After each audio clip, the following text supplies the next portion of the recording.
केंद्रीय rail budget के बाद आसनसोल रेल डिवीजन में विकास की नई रूपरेखा तैयार कर ली गई है। आसनसोल रेल डिवीजन के डीआरएम सुरेंद्र कुमार शर्मा ने भावी रेल परियोजनाओं और तकनीकी बदलावों के बारे में विस्तृत जानकारी साझा की।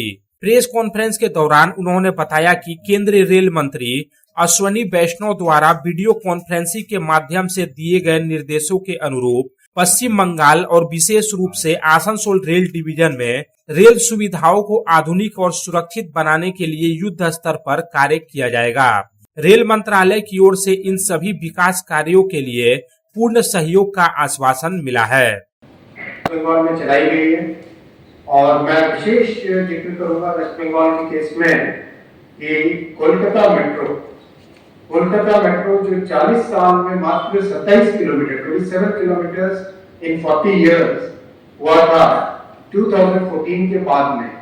इस काम में जो पेश आया, जो प्रधानमंत्री श्री नरेंद्र मोदी जी ने कोलकाता के निवासियों के लिए, पश्चिम बंगाल के निवासियों के लिए जो ध्यान दिया, उसके कारण 11 इयर्स में 45 किलोमीटर कोलकाता मेट्रो बनी। आप देखिए कंपैरिजन, 40 इयर्स में 27 किलोमीटर और 11 इयर्स में 45 किलोमीटर। It's a major improvement in the connectivity for West Bengal.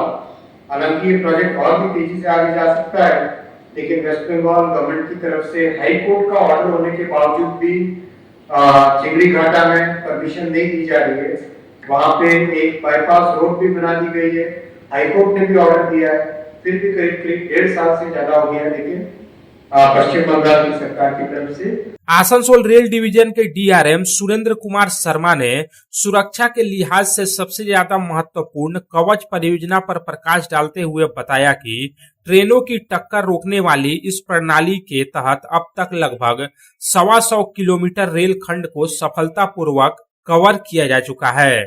इसके विस्तार के लिए लगभग 3000 किलोमीटर से अधिक रेल मार्ग हेतु अनुमोदन प्राप्त हो गया है। इसके अतिरिक्त रेल परिचालन को सुचारू बनाने की दिशा में सीतारामपुर से बाराचक तक ऑटोमेटिक सिग्नलिंग प्रणाली का कार्य पूरा कर लिया गया है, जबकि पानागढ़ क्षेत्र में भी इस आधुनिक प्रणाली को लागू करने का काम तेजी से चल रहा है।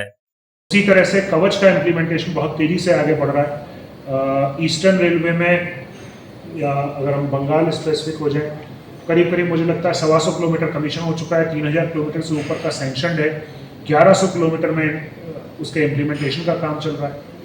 अभी इसी रविवार को हम लोगों ने ऑटोमेटिक सिग्नलिंग सीतारामपुर से बाराचक, यही था बाराचक, इसके बीच में हमने कमीशन किया। जो MSELS हमारी एब्सोल्यूट ब्लॉक सिस्टम होता है, उससे हम ऑटोमेटिक सिग्नलिंग पे चले गए। उसी तरह से पानागढ़ में अभी हम लोग सिग्नलिंग अपग्रेडेशन करने वाले हैं, यार्ड रिमॉडलिंग कर रहे हैं, तो बहुत सारा काम चल रहा है। PRO साहब, वो फोटोग्राफ्स जो हैं वो अंडर कंस्ट्रक्शन, उनकी जो प्रोग्रेस है वो फोटोग्राफ शेयर करें।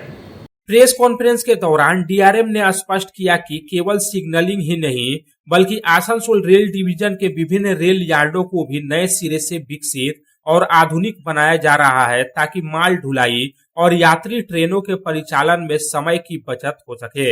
उन्होंने विश्वास जताया कि इन परियोजनाओं के धरातल पर उतरने से न केवल यात्रियों की सुरक्षा सुनिश्चित होगी, बल्कि समयबद्ध परिचालन और आधुनिक सुविधाओं के मामले में आसनसोल रेल डिवीजन एक नई मिसाल कायम करेगा।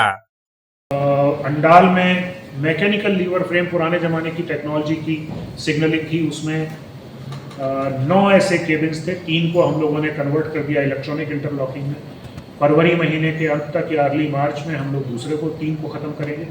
आसनसोल डिवीजन को इम्पैक्ट नहीं कर रहा है, इसलिए फर्स्ट हैंड इन्फॉर्मेशन नहीं है, लेकिन मैं कुछ एग्जाम्पल दे सकता हूँ कि जब स्टेट और सेंटर साथ में आते हैं तो चीज़ें बहुत अच्छी हो सकती हैं। खासकर जो ज़मीन से संबंधित मामले हैं।